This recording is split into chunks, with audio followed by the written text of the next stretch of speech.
32강입니다. 헤겔에 해당되는 대목을 우리가 따라가고 있습니다. 32강 157쪽 열린 괄호 2번 신과 인간의 종합. 땅땅 해놓고 정신과 인격 이렇게 되어 있습니다. 신과 인간의 종합, 정신과 인격.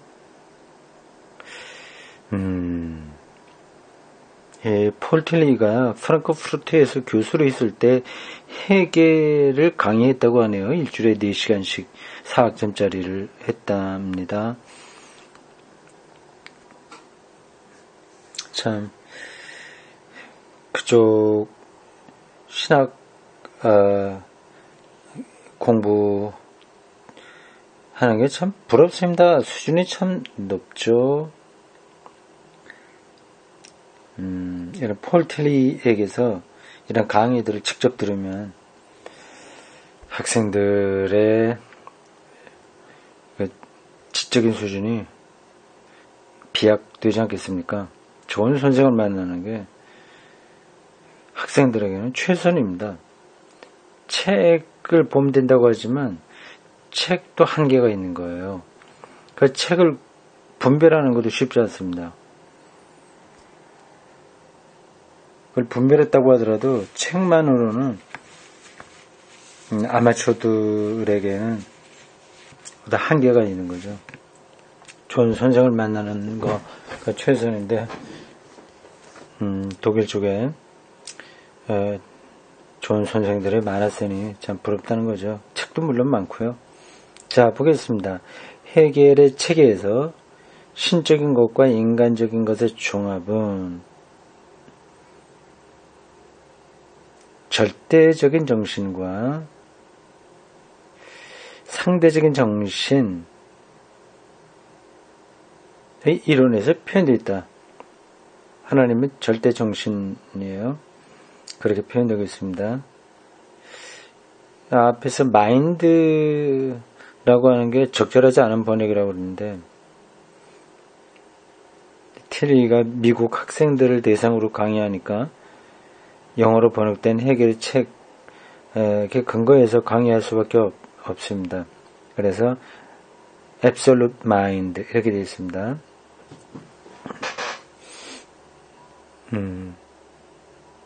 마인드는 이제 가이스트로 봐야 돼요. 그래서 상대적 정신, Relative Mind 또는 가이스트, Relative Geist 이렇게 되어 있습니다. 이론에서 표현되어 있다. 마인드는 다시 또 짚고 있네요. 앞장에서도 그렇게 한번 짚었는데 가이스트의 서툰 번역이다. 그러나 스피릿이란 말 역시 많은 곤란하다. 스피릿이라고 하는 말은 종교 때문에 보존되어야 하고 그것은 신이나 신적인 것에만 종속시켜 왔다. 인간은 스피릿을 빼앗기고 마음과 육체로 분리되었다. 이러한 인간론의 훼손이 놀라운 실천적 이론적 결과를 가져왔고 그리하여 건장한 인간론을 건장이 아니라 강일 것 같은데요. 건장한 인간론이라고 하는 건 말이 안 맞죠? 건강한 인간론은 거의 불가능하겠다. 우리는 심리학을 가지며 생물학을 가지지만 이 갖는다고 하는 표현도 우리말로서는 어색합니다. 우리에게는 심리학이 있고 생물학이 있고 이렇게 해야죠. 심리학을 갖는 게 우리말로는 갖는다고 말하지 않습니다. 영어나 독일에서는 갖는다고 have 이렇게 말하지만요. 인간학은 가지 못한다. 그러니까 스피릿으로 그러니까 가이스트죠. 그렇게 봐야 인간학을 말할 수 있는데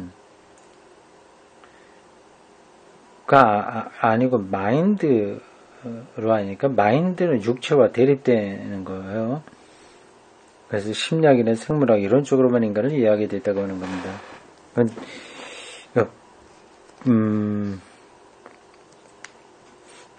영어 사용권에서 벌어지는 문제죠. 일반적으로 인류학이란 적어도 내가 이 나라에 왔을 때부터, 미국에 왔을 때부터 무렵에는 인류가 지구상에 남겼던 뼈에 관한 이론이었다. 인류학. 예. 이제 우리는 문화 인류학을 덧붙인다. 예, 뼈에 관한 이론. 굉장히 실증적이고 실용적인 것에 떨어진 거죠. 문화를 보지 못하니까. 물론 뼈를 통해서 그것도 가능하지만 그 인간의 정신 역사, 정신사가 부족하다는 거죠.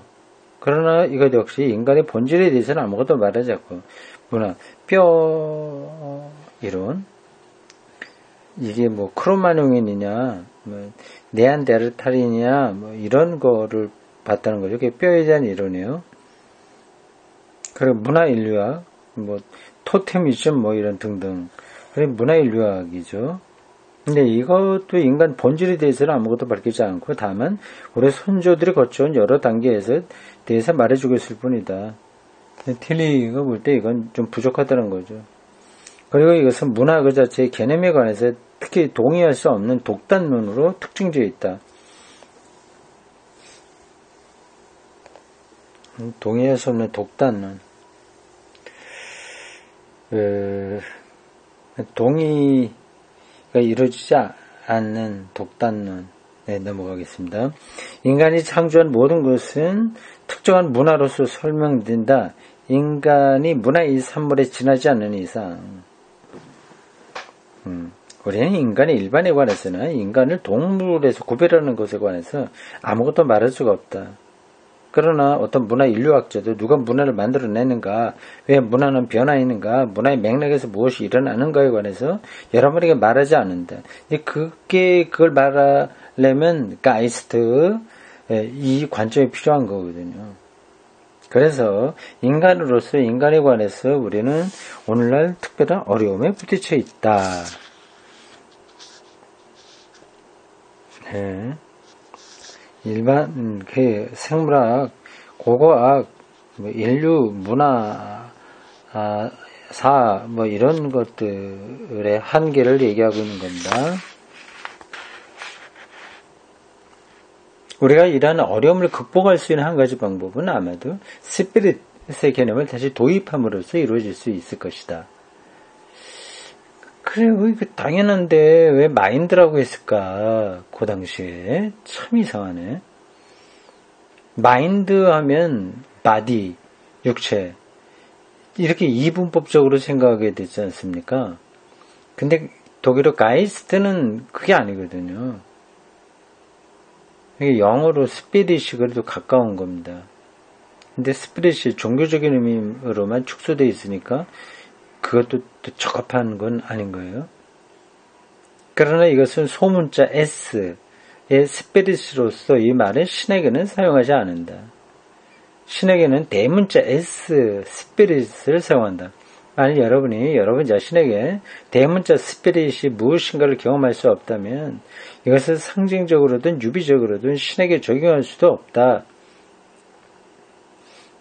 우리가 작은 스피릿으로서의 인간에 관한 이론을 가질 때 우리는 작은 스펠링 S, 스피릿을 마음과 마인드와 힘, 파워의 통일로서 창조력, 이것은 인간의 문화를 가능하게 하는 건데 창조력과 생동력은 인간의 생명력인데 이 두 가지 창조력과 생동력의 통일로서 정의하지 않으면 안 된다. 만약 여러분이 스피릿 작은 스피릿에서 힘의 요소를 제거한다면 마인드의 개념을 사용함으로써 이런 일을 하게 되는 것이지만 남는 것은 다만 지적 운동에 지나지 않는다. 영적인 운동은 들어오지 못한다는 거죠. 인간의 마음의 측면을 지성화하는 것은 감정적 요소를 지성에서 배제하고 플라톤의 에로스론에서 보는 것 보이는 것, 곧 인격 전체 안에 있는 지정의의 요소의 통일을 우리에게서 빼앗아가는 결과를 낸다. 그리고 그것은 또 바울이 사용했던 것과 같은 그노시스, 영지주의, 그리스도교적 개념, 이것은 지식과 일치의 양쪽을 의미하는데, 그노시스 안에 들어있는 의미 상실을 결과한다. 바울은 그 영지주의와 투쟁했습니다. 바울만이 아니라 그 뒤로도 계속 교부들이 투쟁했습니다. 영지주의는 그 말 그대로 영적인 지식인데요. 이제 관념적인 그 비밀한 그런 지식 이걸 이제 가장 중요한 것으로 그들은 생각한 겁니다. 그러니까 결국 구체적인 인간의 삶은 축소되는 거죠. 신을 안다는 것은 인간의 정신과 신의 정신의 일치를 의미한다. 이것은 에피스테메 거리를 둔 학문적 지식, 유한한 사물의 구조의 탐구를 의미하지 않는다. 에피스테메, 요거를 내가 지금 정확한, 그 어떤 뜻인지는 조금 감을 잡고 있긴 있는데, 정확한 단어가 지금 생각이 나지 않네요. 뭐, 혼령, 기운, 뭐 그런 쪽으로 의미인데, 지나가겠습니다. 그노시스, 영지는 언제나 일치를 의미한다. 만일 신비적 일치라는 말이 오늘날 그처럼 잘못 이해되지 않았다면 프로테스탄트 정통주의에서 말했던 것처럼 우리는 신비적 일치를 말할 수 있을 것이다. 그게 많이 오해받고 있어서 그런 말을 쓰기가 어렵다는 거죠. 신비주의는 신적인 것과 인간적인 것과 일치에 대한 경험을 의미한다. 그렇게만 이해하시면 되겠습니다. 신비주의는 허황된 거, 말도 안 되는 거, 그런 것들을 생각하면서 이거 신비주의야 이렇게 말하면 안 되죠. 신적인 것, 절대 정신,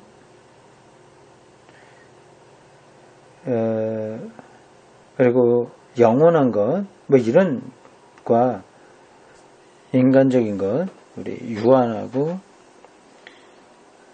역사 내재적이고 이런 것들의 일치. 그러니까 유한 속에 무한이 들어와 있는 거, 이걸 신비라고 하지 않습니까? 그래서 쉽게 예를 들면 이렇습니다. 연필이 있어요. 이거는 사물이죠. 이건 아주 우리가 흔하게 보는 겁니다. 유한한 거죠, 유한. 근데 여기에 무한한 게 들어있는 거를 느낄 수 있습니다. 이게 태양 에너지가 여기 들어와 있을 것이고, 연필심이라고 한다면 지구의 어떤 요게 흑연인가요? 뭘로 만드나? 하여튼 그 것이 들어와 있지 않습니까? 뭐 그러한 것들은 거의 무한에 속한 거죠. 그리고 이 나무를 만들기 위해서 작동했던 우주 전체의 에너지들, 이런 것들을 본다면 이 연필에 유한 안에 무한이 있는 거죠. 그리하여 헤겔의 정신현상학은 마인드 현상학으로서 번역되어 있지만 영어로요. 우리는 독일어의 가이스트를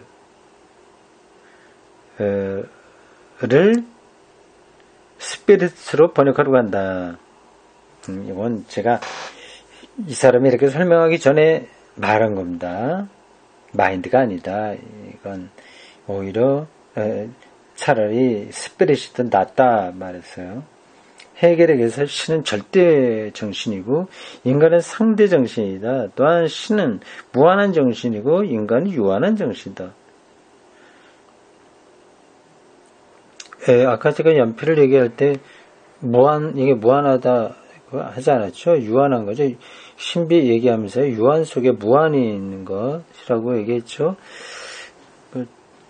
혹시 제가 생각은 그렇게 하면서 말은 잘못 나올 수도 있습니다. 감안하고 들으십시오. 신의 정신이라고 말한 것이 스피릿, 영이죠. 큰 대문자로서 스피릿 이라고 말한 것은 신은 창조적 능력을 가지고 있다는 것을 의미한다. 그러나 단순한 객관적 과정이 일어나는 자연주의적 의미에서가 아니고 마인드와 하나가 된 창조력을 가지고 있다고 하는 것을 말한다. 정신과 하나가 된 창조력.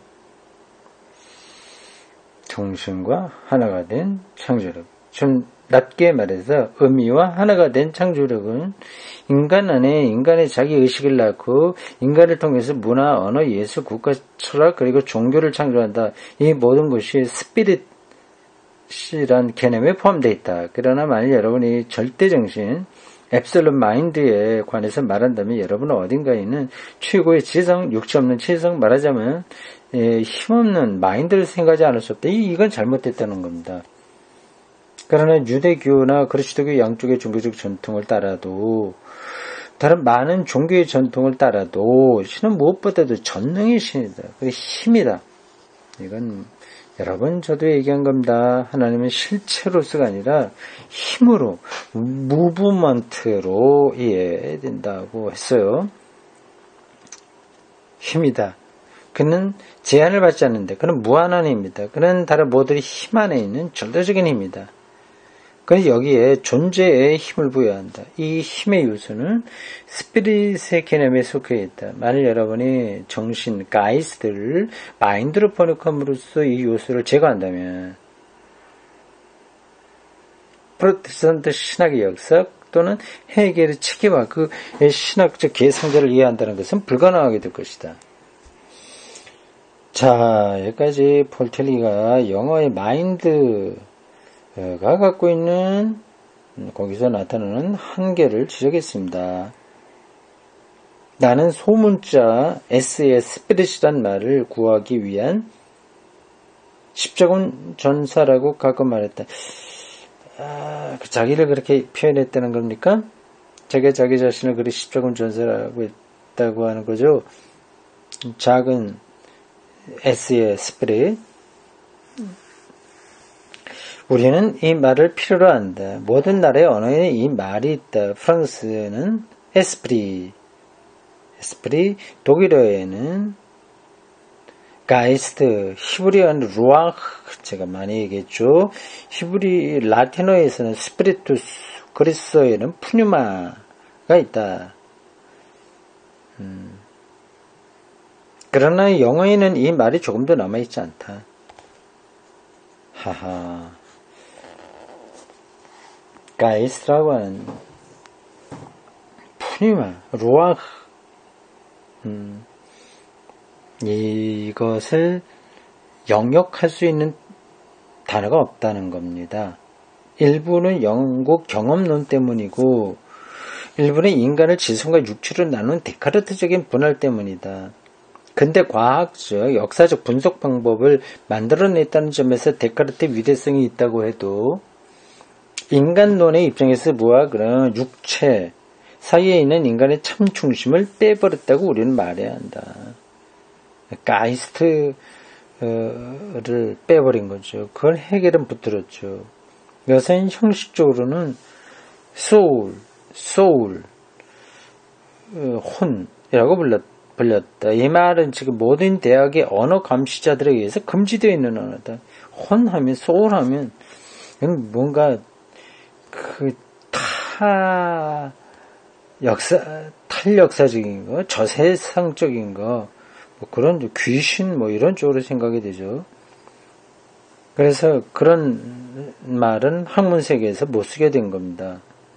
혼이라는 이 말은 감상적인 것과 결부되어 있어서 과학적 가치를 지니지 못한다고 생각하기 때문이다. 이것은 아리스토텔레스의 인간론의 중심 개념, 곧 푸시케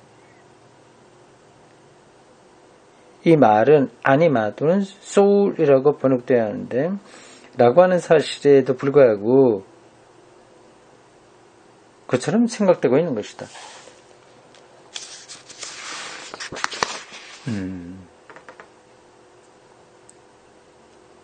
이것에 반해서 헤겔은 가이스트를 정확하게 붙들고 있는 거죠. 그 미국에서 이게 왜 받아들여지기 힘드냐를 설명하기 위하여 그 마인드로 번역한 것, 그리고 그 한계, 그리고 스피릿과 소울이라고 하는 단어가 어떻게 쓰이느냐. 그 독일어 가이스트나 헬라어 푸뉴마, 그리스어, 히브리어, 루아흐 이런 것들을 담아낼 수 있는 단어가 없게 되었는 걸 짚는 겁니다. 어쨌든 이러한 것이 우리가 알아낸 나쁜 상황인데, 미국에서의 나쁜 상황인데, 이것이 방금 말한 중심점에서 해결의 이해를 곤란하게 만들고 있다. 이게 Phenomenology of Mind 이렇게 번역을 해버렸으니 이 책을 읽는 사람들의 머릿속에는 해겔의 가이스트 개념이 들어올 수가 없다는 거죠. 스피릿은 인격으로서의 인간의 창조자이며 인격으로서의 인간을 통해서 문화, 도덕, 종교 안에 있는 것을 만들어내는 창조다. 창조자다. 스피릿, 여기 S를 대문자로 써야 되는데 어떻게 된 거예요? 이 인간적 스피릿은 신적 스피릿의 자기 현현이다. 신은 모두 유한한 스피릿을 통해서 현존하고 활동하는 절대정신이다.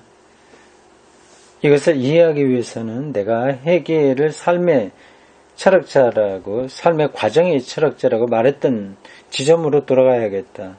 모든 온갖 삶의 과정은 신적인 삶의 현현이며, 이거 표현이 멋집니다. 온갖 삶의 과정은 신적인 삶의 현현이며 이러한 삶의 과정은 신에게서는 본질, 본성으로 존재하지만 다만 시간과 공간에서 나타난다. 신은 자기 자신의 잠재성을 시간과 공간, 자연을 통해서, 역사를 통해서, 그리고 인간을 통해서 현실화한다.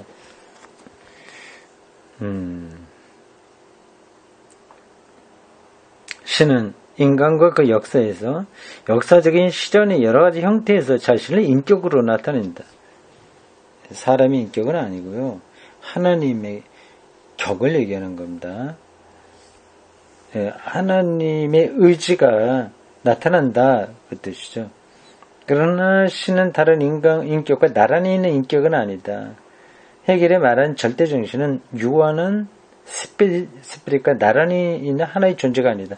그러나 신에게는 절대정신의 본질적인 리얼리티가 잠재성으로 잠겨있는, 잠재성, 아직 나타나지는 않고 잠재해 있는 거죠.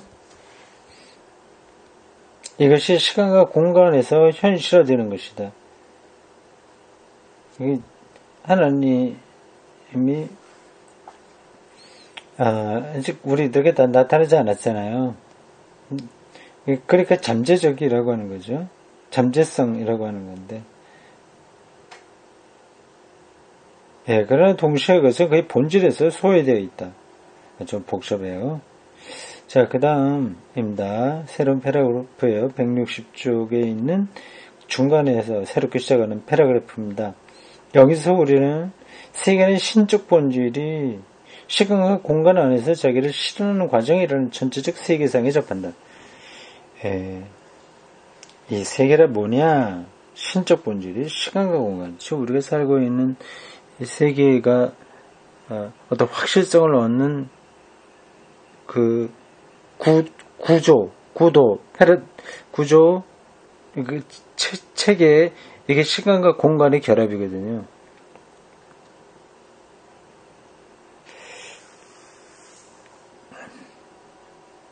만물은 본질적으로 신적인 생명의 자기 표현이다. 이렇게 되면 이제 범세신론? 뭐 그런 쪽과 연관돼요. 만물은 본질적으로 신적인 생명의 자기 표현이다. 정신 현상학, 정신이라고 할 때 그것은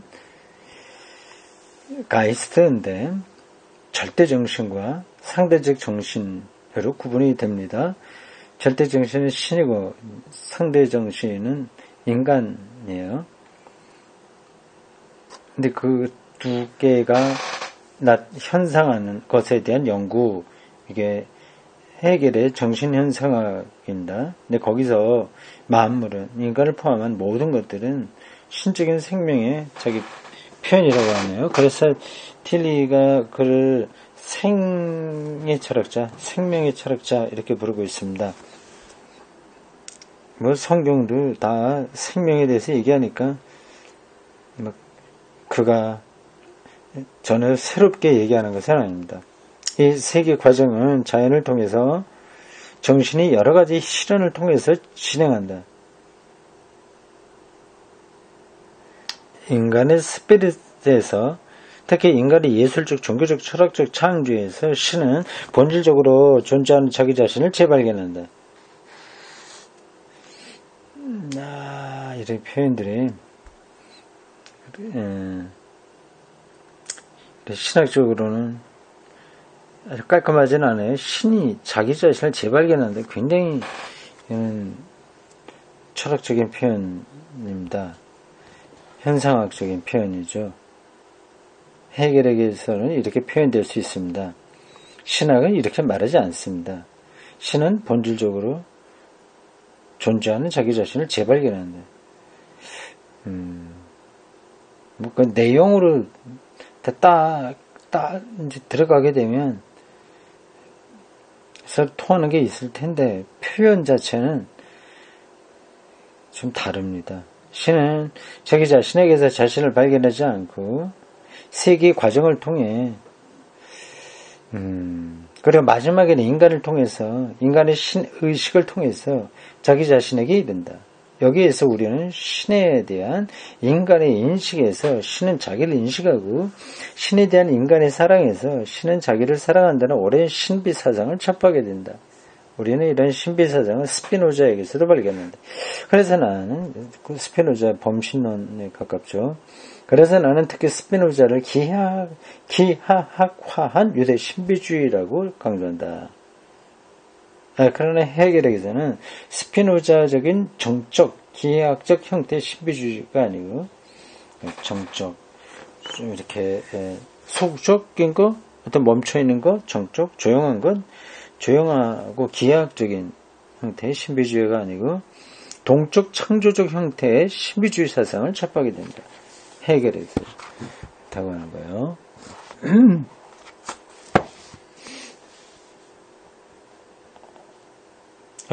이런 표현들은 좀 까다로워요. 천천히 더 생각을 해야 되는데, 우리 너무 이렇게 깊이 생각하지 맙시다. 그 다음, 해겔은 신을 만물의 본질적 구조의 담지자로 본다. 만물의 본질적 구조의 담지자. 담지자가 갖고 있다는 뜻입니다. 갖고 있는 자, 담지하고 있다. 신은 만물의 본질적 구조를 붙들고 있는 자, 이거죠. 신학적으로 그렇게 설명할 수도 있을 것 같네요. 하나님으로부터 와서 하나님에 의해서 유지되고 하나님에 의해서 완성된다고 한다면 결국 만물의 본질을 하나님이 확 붙들고 있다는 뜻이니까요. 이것은 해겔을 본질주의 철학의 위대한 대표자 이게 한다. 이때 본질주의 철학이란 본질주의 철학에는 만물의 본질을 시간과 공간에서 나타나는 신적 자기 현현의 표현으로서 이해하려고 하는 철학을 의미한다. 만물의 본질. 이거를 신적 자기 현현의 표현으로 본다는 거죠. 뒤에 생겨난 실존주의 철학은 다만 이 본질주의 철학에 대한 반동으로서 이해될 수 있다. 본질보다 실존이 우선한다. 이런 거죠.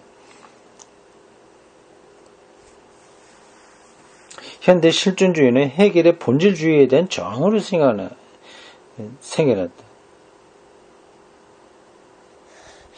이 본질이라면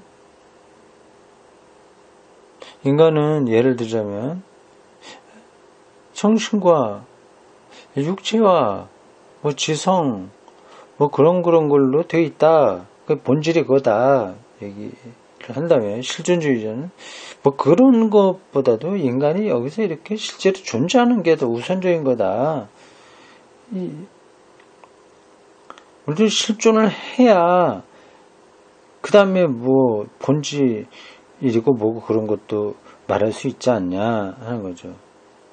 그러므로 실존주의를 이해하기 위해서 만물의 본질을 신적 생명의 현현으로 보는 해겔의 본질주의를 이해하지 않으면 안 된다.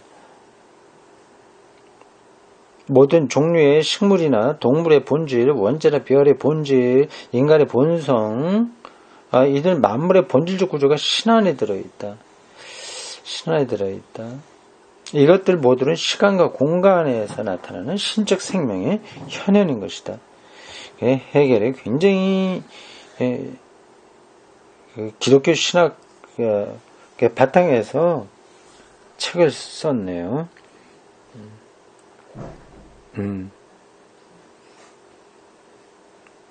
뭐 정신을 얘기하니까 그렇게 말할 수밖에 없습니다. 가이스트를 얘기하니까요. 예, 여기까지 하겠습니다.